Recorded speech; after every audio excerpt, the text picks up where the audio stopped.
محترم دی رسول الله صلی الله علیه وسلم دی مبارک سیرت بیان شروع. رسول الله صلی الله علیه وسلم مور بی بی آمنه چکم لوز و عهد دی حلیمه بی بی سره کړو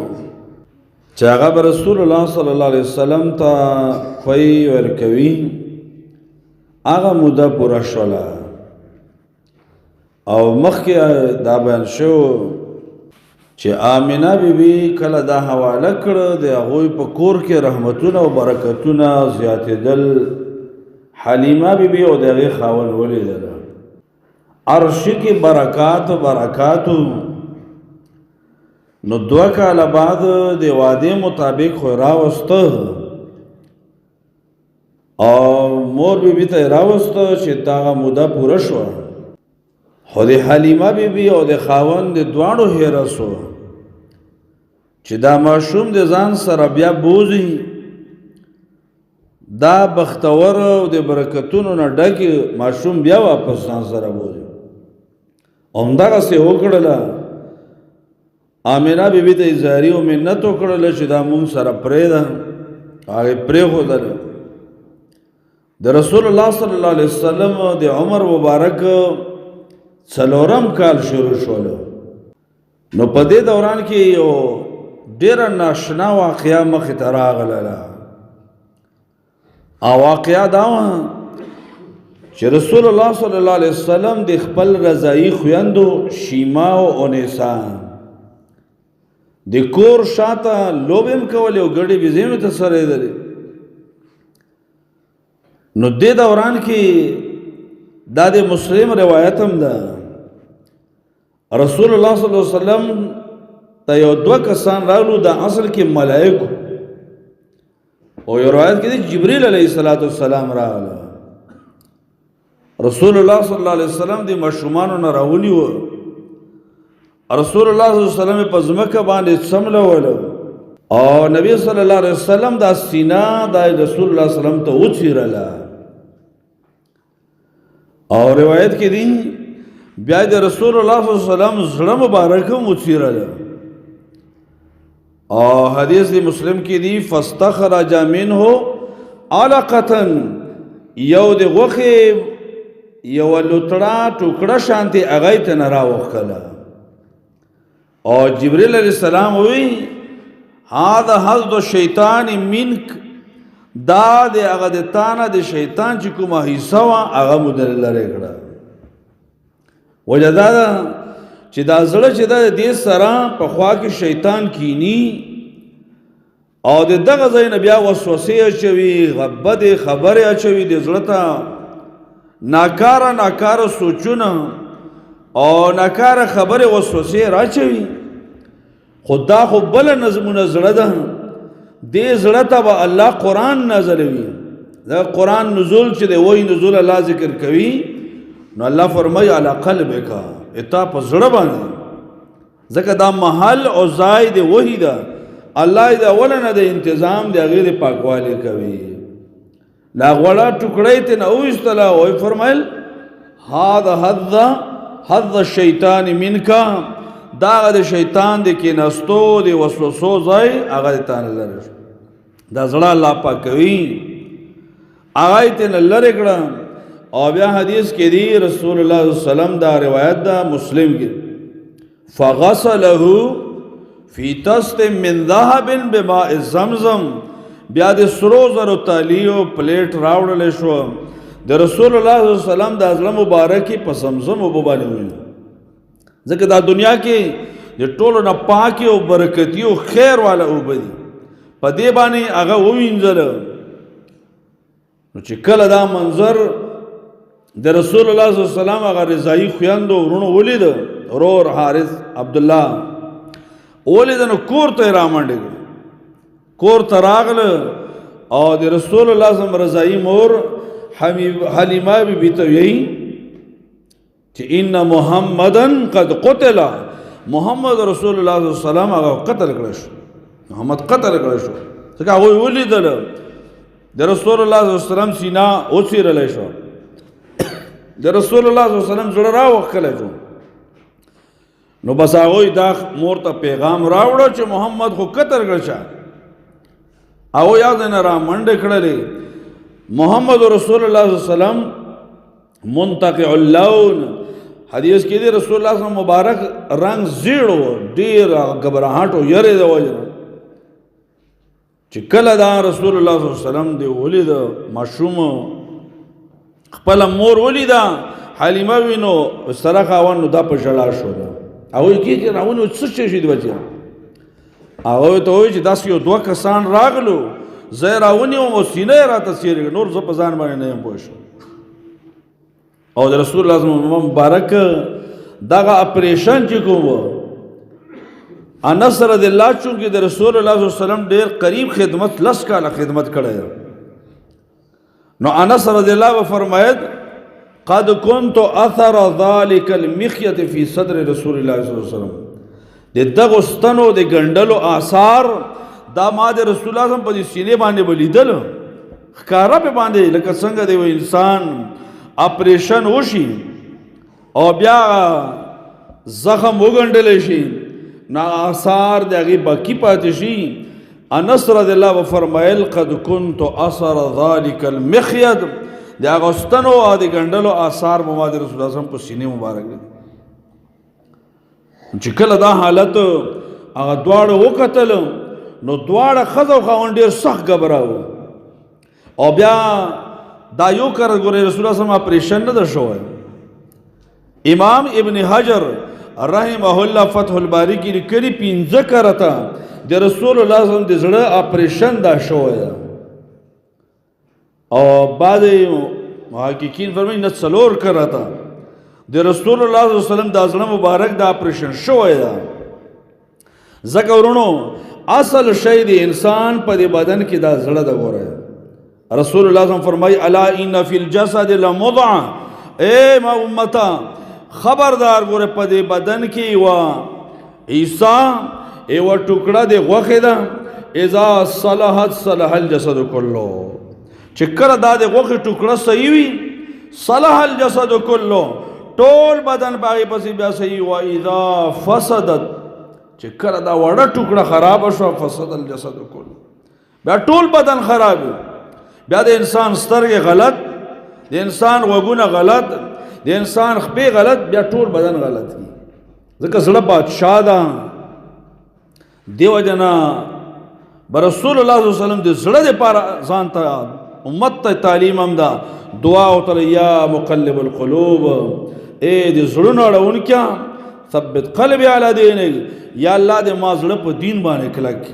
یا مصرف القلوب، اے د زړونو اړونکیا صرف قلوبنا علی طاعتک، یا الله موږ د زړونو د اطاعت په طاعت کې. نو د رسول الله صلی الله علیه وسلم 4 کرته د زړه اپریشن کړی شوی دی لپاره چې بار بار تزکیه او بار بار پاکي وي. یو په دا کرت، یو چې کله رسول الله صلی الله علیه وسلم د 10 کالو حدیث کې رسول الله فرمایي چې زه د 10 کالو هم 2 کسان راغلو، نو ما متعلق کې وته وي چې هغه دغه نو بل وته وي چې هم دغه، نو بیا ځابل زیراونی و ما زړه چیرې کړ. او دریم کړه چې رسول الله صلی الله علیه وسلم ته کله الله نبوت ورکوه، د رسول الله صلی الله علیه وسلم زړه بیا چیرې شوی ده، بیا اپریشن شوی ده. او څلورم کړه چې الله رب العالمین کله نبی صلی الله علیه وسلم بر اسمان ته خېجول، معراج ته خېجول، نو دا ډیر اهم سفر ده. رسول الله صلی الله علیه وسلم فرمایي د ما د چت کوټې چت دا وچاودل، او کسان د نرالو ملائک او زه سملولم، ما زړه چیرې کړل، او د حکمت نه، د خیر نه، د پوهې نه اما دا سینا او زړه خېټه الله رب العالمین ډا کړل. نو دا کرته دا دواړه ښځه خاوند په باندې سخت ویرېدل، او دوی دا خیالو چېرې دا کار به د پیریانو وي. عرب خلک به د پیریانو نه ډېر سخت ډارېدل. لکه مونږ په معاشرې کې به هم کله کله پیریانو ته ماماګان ویره، پیریان ماماګان. وجه دا ده چې د خلکو په دې ذهن کې دا وي چېرې پیری دا د ټولو نه اوچت قوت ده. حال دا ده چې ټولو نه زورور ذات هغه د مونږ الله ده. چې کله مونږ ته رسول الله داسې اذکار داسې خودنې کړي دي چې د هغې پروا بیا د پیریانو نشته ده، بیا د تا پیره ایس نشي کولی چې کله د هغې لحاظ کوي. نو بهر صورت د هغوی دا خیال و چې یاره دا پیریانو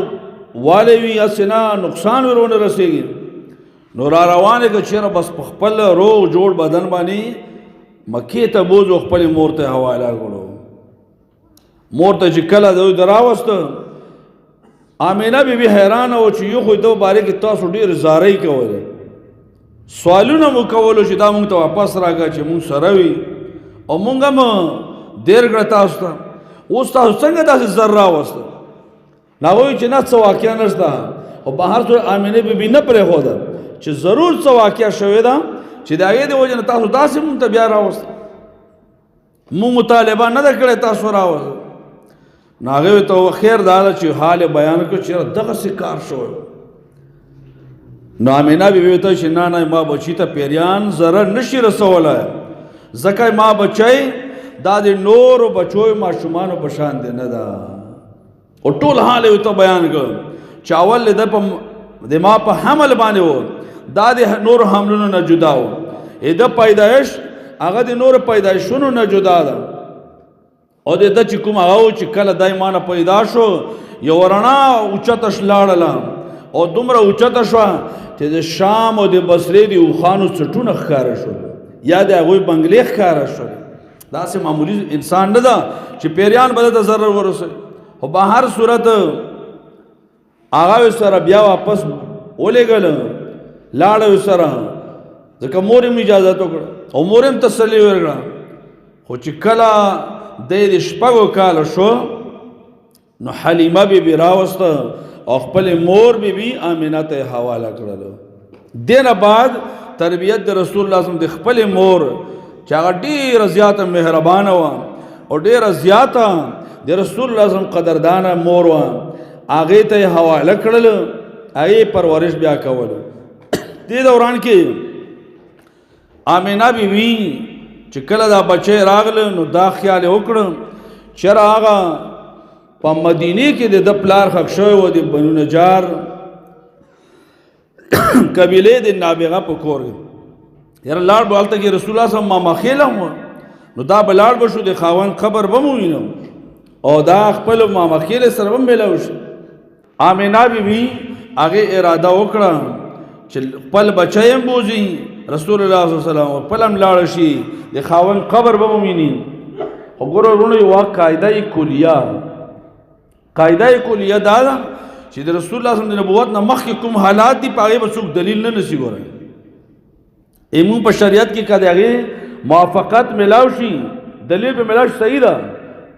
کنی نبی صلی الله علیه وسلم په حالاتو مخکې د نبوت نه به دلیل نشي، لکه رسول الله صلی الله علیه وسلم به نبوت نه مخکې به راشي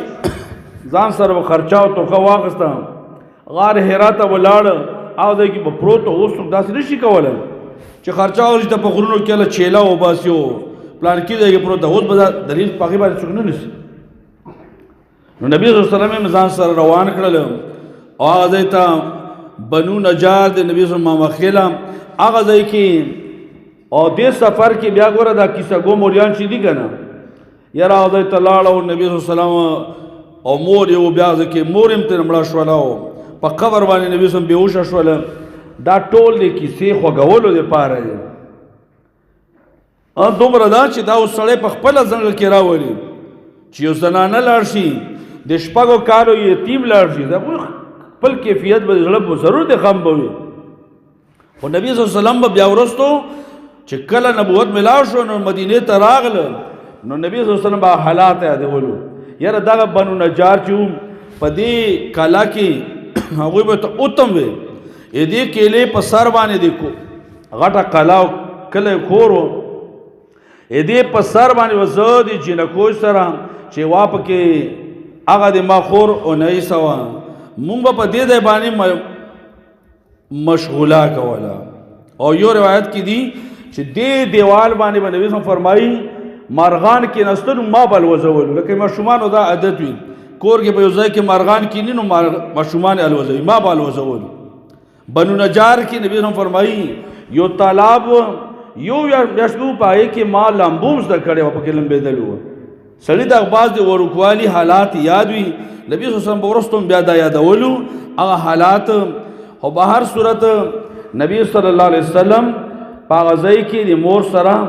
یو میاشت تیر کړل بیا دوی واپس سیده او دې روایت کې دي چې ګوره دوست سره نبی صلی الله علیه وسلم مور دو په دوه نو ایمن دام د نبی صلی الله علیه وسلم سره و رضی الله عنها او روایتو کې دي چې نبی صلی الله علیه وسلم نکاح عبدالمطلب دام په ځکه د عربو دومره بے امنه معاشره وه چې صرف دوه زنانه او یو ماشوم دا چېرته کې سفر کولی شو مدینې نه مکې نه مدینې پورې 500 کیلومیټره مزل لس ورځې په دې مزل باندې تېرې دا دومره بې امنه معاشرې کې نه عبدالمطلب سره و نو هغه ته لاړو نبی صلی الله علیه وسلم د خپل پلار قبر هغه ته لاړلو او دې نه بعد بیا واپس سیده آئنده جمعې کې به انشاءالله د آمینه بیبي د وفات نه خبره شروع کوو اقول قولي هذا واستغفر الله لي ولكم ولسائر المؤمنين